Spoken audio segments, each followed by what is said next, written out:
Howdy folks, welcome back to the Steampunk Desperado channel.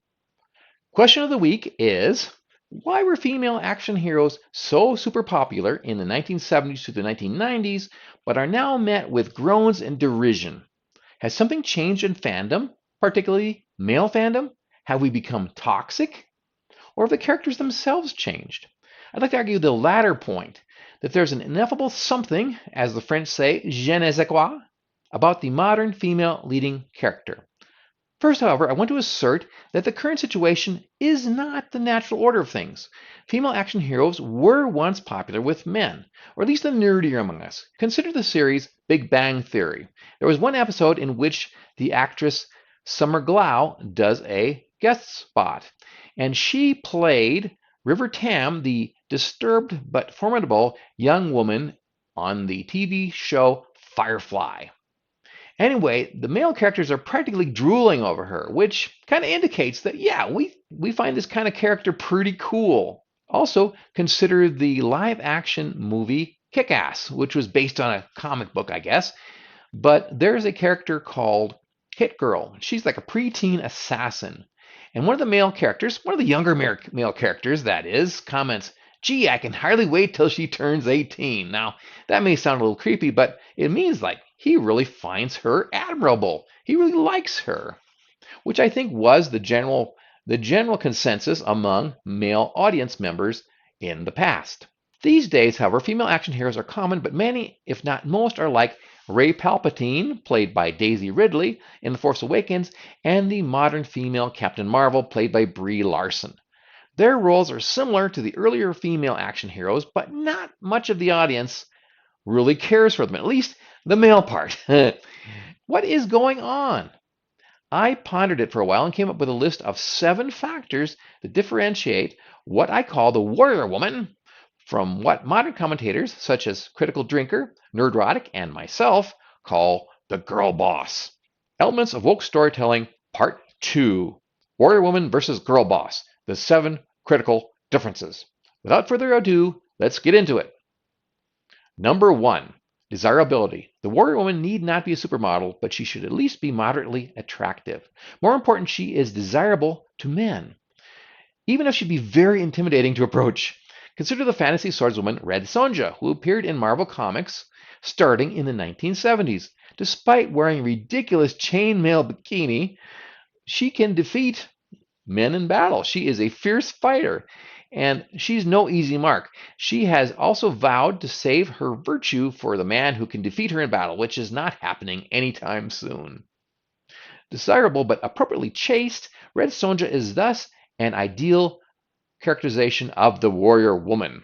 Unfortunately, woke modern Marvel with writer Gail Simone had to recast her. I think the whole problem was that she was just too sexy. Can't have that, of course. While we're on the Marvel train, consider the modern girl boss, Captain Marvel. Now, the actress Brie Larson is certainly an attractive woman, but there's something off-putting about either her or the character. Maybe it's the fact that the Captain Marvel character is so overpowered compared to other characters. Maybe it's Brie Larson's wooden acting. Or the other factor, since the advent of social media, female actresses have taken to making comments to really alienate the male part of the audience and really denigrate us. To say things like, gee, if you don't like my movies, it's because you're sexist. No, it's because your movies suck. Seriously. We would like them fine if they were good. In fact, we did like female-led action movies in the past. You know, it was like La Femme Nikita and things like that. No, we want movies that are good. So that excuse does not wash. Number 2, sexual orientation. Ideally, the warrior woman should like men. Heroic, honorable men, of course, or at least not actively hate them. Consider that Wonder Woman, the archetypal warrior woman, comes from the female-only island of Themyscira, but in the original comics, she was heterosexual. She had a male love interest, Steve Trevor. As society became more open about such matters, DC recast her as bisexual. Of course, because it's almost obligatory for a feminist icon such as Wonder Woman. Even so, it didn't ruin her warrior woman status because she is played by the gorgeous Gal Gadot, and she's not actively anti-male. Boss girls in the current year, though, are often anti-male and usually lesbian, such as DC's Batwoman, which was originally a comic, then became a TV series where Batwoman is played by Ruby Rose until she quit and they had to replace her right away. She, of course, was an actively lesbian character. And Marvel's America Chavez, who is an actual space alien who is somehow also Hispanic.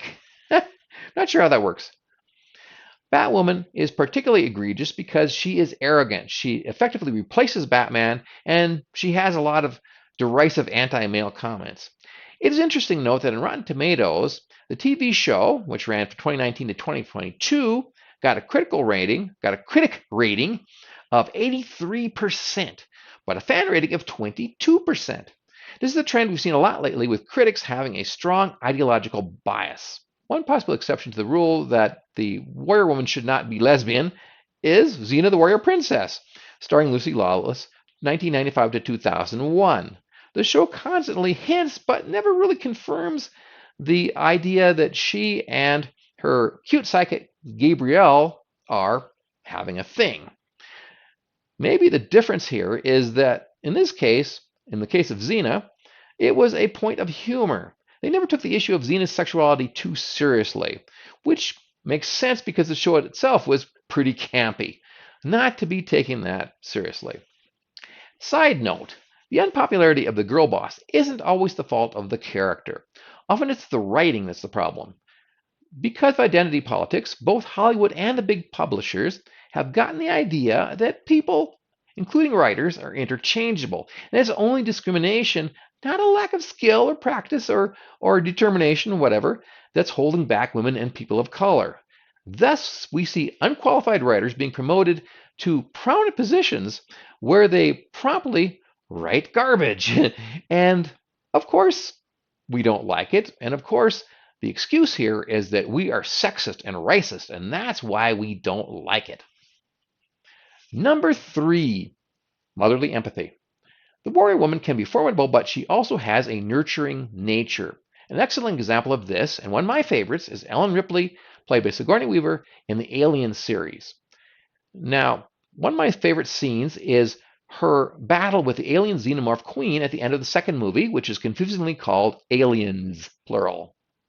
The queen wants to eat the terrified little girl, but Ripley shows up in this mech suit. It's like this framework industrial loader, and she stomps in and declares, "Get away from her, you bitch!" Man, that made the hairs on the back of my neck stand up. It was so awesome. The mech suit, which we have seen her working earlier in the movie, is not like a military mech suit, so she's not armored, so it's dangerous. She's risking her life to save this kid. Now, though Weaver is not a supermodel and she's certainly not scantily dressed, I remember thinking, wow, she is so awesome, like a mama bear. That's really attractive. As men, we can certainly relate to this kind of female heroism. By contrast, I haven't seen the defense of children or children at all being much of an issue in this era of the girl boss. I recall that when it was mentioned online that Marvel Comics' Black Widow cannot have children because of the experiments that were performed on her by the Russian KGB or whatever, whoever was grooming her, that this was not a tragedy and that it should not be portrayed as such. The feminists were just furious. It's not a big deal that she can't have children. No. If the character feels that way, and I think most people want to have children, that's a good thing. And men too. And it is a diminution of our humanity if that's taken away from us. Number 4, traditional values. This one's not as obvious because in most cultures, women are supposed to be meek and submissive. What I mean is that a warrior woman uses non-traditional methods to affirm traditional values. My example here is from Game of Thrones, the mother of dragons, Daenerys Targaryen. Now, George R.R. Martin's universe is pretty bleak and cynical, but the mother of dragons stands out as one of the most admirable or least despicable characters. She has broken with tradition in that she's replacing her deceased husband, the Dothraki warrior. Now, they are nomads and they do not have female leaders. She's supposed to step away and become like a nun. No, she's taking charge.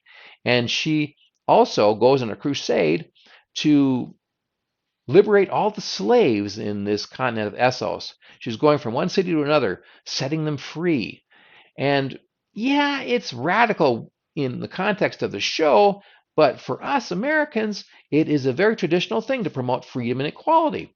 And that's inspiring, no matter how brutal Daenerys' methods can be at times. In this case, she's not acting out of a desire for revenge or nihilism or hatred for men. She is acting on good faith, and we do appreciate her good intentions.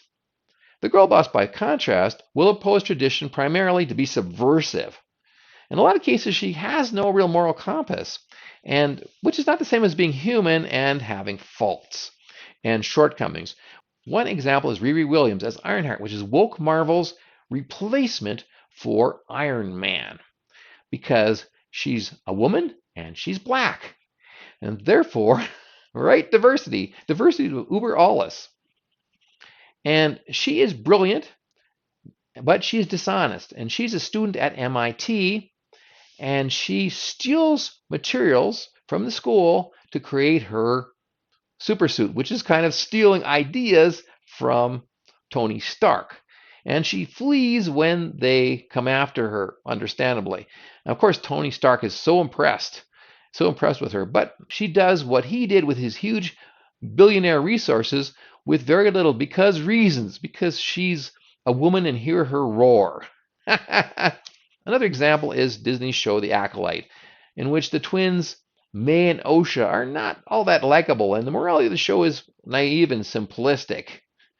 And here I got to note that the Rotten Tomatoes score, critics 79%, audience 19%. Item number 5, fighting smart. The warrior woman fights men and often wins, not because she's as strong as they are, which doesn't work unless she's an alien or magical or a cyborg or something. No, because she is smarter, better trained, and more determined. Now, Hunger Games is a relatively recent series based on the YA novels, and the heroine, Katniss Everdeen, wins the Hunger Games not because of girl power, but because she's superbly trained in archery and tracking. These skills are organically part of the story because she's had to feed her family by hunting in the forest near her home. She's also clever enough to arrange it so that she and her love interest, Peeta Mellark, can win the contest in common. They don't have to kill each other like the contest promoters planned it. There are lots of other examples, though, of modern movies where a diminutive woman can kick ass for all these big burly men who come after her with no realistic justification. My example here is Scarlett Johansson, once again, Black Widow, where she takes on dozens of armed male assailants and she wins. Granted, she is well trained. She's a Russian spy and she's augmented in certain ways, but she does not have superpowers. The upshot of the modern view is that the leftist notion that men and women are equal in physical ability is bunk. It's clearly not true, and that's why it doesn't hold up in these fictional scenarios. Item number 6, respect. The warrior woman is not by nature deferential to men, but she respects the male hero when he deserves it. She may even gasp, work with him for a greater cause. She may at times need to be rescued, but she can also be the rescuer. One of the best examples for this is Princess Leia from the original, from the good Star Wars. She fights together with the rebels, most of whom are men, to overthrow the tyrannical empire. Though she trades barbs with the dashing but arrogant Han Solo, that's part of their chemistry, so it's not surprising that they end up together. The modern girl boss does not respect the male hero. She outdoes, denigrates, and ultimately replaces him. That's the problem with Rey Palpatine. She is there to replace Luke Skywalker, whom the writers have turned into a cowardly bum who's hiding out on the world of Ahch-To with these weird walruses. In The Witcher, which is based on a popular novel series by Andrzej Sapkowski, hope I pronounced that right, this series has a hero, the titular Witcher, Geralt of Rivia. and he is the monster fighter hero. But the show's lefty scriptwriters couldn't have that. They had to take the female characters of Yennefer and Ciri and upstage and even replace Geralt as the show goes on. It's rumored that that's one of the reasons that Henry Cavill, who played The Witcher, left the show after the first season. If so, I certainly don't blame him. Item number 7, earning it. This is not an issue with feminism, as it is a defect in modern writing. One trait of amateur writers is that they like wish fulfillment. They write a story where the hero is a projection of their ideal self.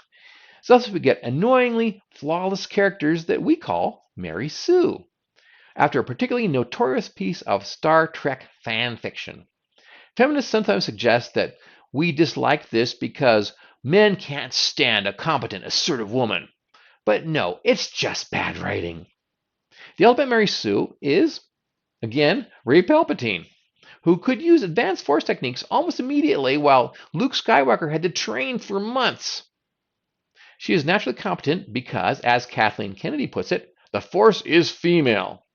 For an example of a female hero who does earn her status, there's Sarah Connor from the Terminator series, particularly in the second movie. To defend her son against the time-traveling cyborgs, she works out, she trains, she learns fighting, she gets buff. And again, here is another case of the mama bear, the woman who defends her child. And we men like that. When I watched this at a friend's house way back when it first came out in video, I commented that I thought Linda Hamilton looked really good now that she'd worked out and she'd gotten so buff. And one of the guys said, "Oh my God, no, she's like the psycho combat bitch from hell." I beg to disagree, and maybe I'm the only one who thought that. Perhaps you can comment whether you liked Linda Hamilton. I certainly did. All of these items have something in common. The warrior woman, despite being a complete break from the traditional female hero, who is either a love interest or she's a brainy sleuth like Miss Marple in Agatha Christie books, the warrior woman still affirms traditional values. She likes men, but she's very selective in her relationships. In particular, she displays the virtues which women excel at, such as empathy, compassion, intelligence, and the ability to cooperate. Yes, to work together. That and the fact that so many men in the audience find her desirable is why woke lefty writers had to turn her into a girl boss who hates men and subverts time-honored ideals. As a side note, I have to say that I encountered unexpected difficulty in my online research for this show. Although critical commentary of feminist fiction abounds on YouTube, these dissenting views don't show up very prominently in searches. Here's an example from ChatGPT, in which I asked about shows in which viewers complained that female action characters were overpowered relevant to men.